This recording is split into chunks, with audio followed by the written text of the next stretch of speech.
Hey guys, what's up? lightboltjoe here. Today we are going to discuss the 2016 horror film Train to Busan, or Busan. I don't actually know how to say it.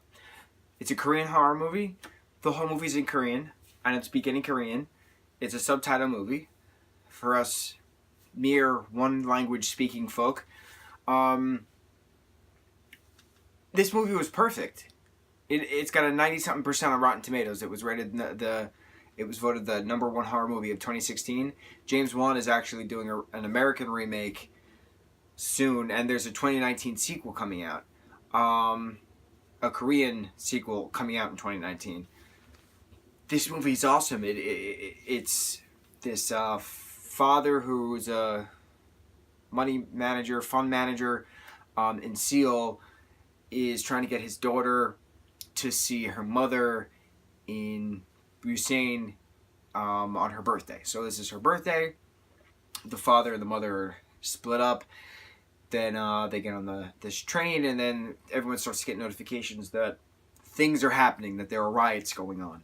And the riots start to escalate, and then every city seems to have something, and, a passenger who was bit happens to sneak onto the train, trying to get away from the violence, prior to realizing that the bite is what actually causes the violence. So these zombies, they use the zombie word once. They don't say monsters, they don't say creatures, they say infected, but they only use the zombie word once. And it's so well done. And what I really loved seeing about this is that, how do I say this? Culturally, geographically, no, more culturally. East Asians, right? So Chinese, Malaysian, Philippine, Japanese, Korean, right? So this takes place in Korea.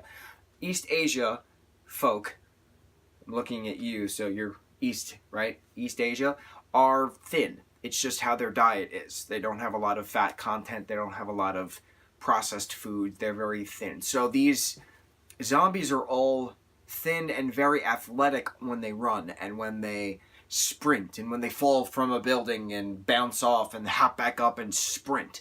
And it's interesting seeing that because James Wan, who's an Australian director, is making an American remake. So I'm curious how this is going to play, if it's going to be filmed in Korea, called Another Train to Busan, however you say it, or is it going to be an Americanized version, so like Train to LA or Train to New York, or how they're going to remake this into an American version, because the Korean version was perfect. The original 2016 version was awesome. So I'm curious, because if it's an American version, you're going to have a bunch of fat people, and fat people can't run fast. It's just how it is. So I'm curious. I'm very curious to see how this remake is going to be, and what the 2019 sequel is going to be, because this movie was great. It was so well written. There was appropriate character development. It was like a 2-hour-long movie, and you're like, how the hell could a zombie movie be 2 hours long? And this made sense. They stop at one train station, which is infected, so they hop on the train again to go to another train station, which it's just chaos everywhere. So it's a matter of who is the last survivors to get to the train. They show the zombie weaknesses for light and sound. Not so much smell, but light and sound. So it's very interesting. It's another take. The zombies were kind of like in what the hell's that called? Scouts vs. the Apocalypse, or Scouts in the Apocalypse, or something like that.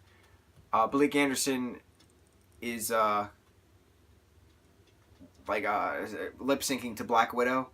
And the virus is like escaping from the lab that Blake Anderson is working in. Love Blake. Blake is awesome.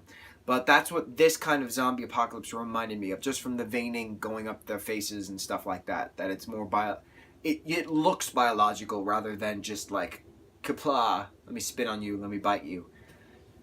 Very cool. Very well done.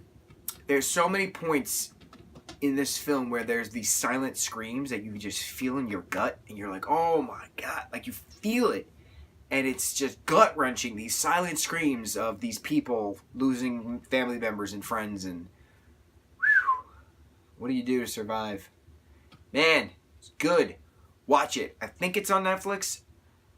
I know it's on Vudu. You can rent it on YouTube. You can watch it on Amazon. You can watch it in so many places, and I highly recommend reading the subtitles for 2 hours because you're not gonna regret it. It's when the thing you got to know about watching a foreign language film is that you have to learn how to read subtitles because you can't just say, "Oh, they're not speaking English. I'm not wasting my time."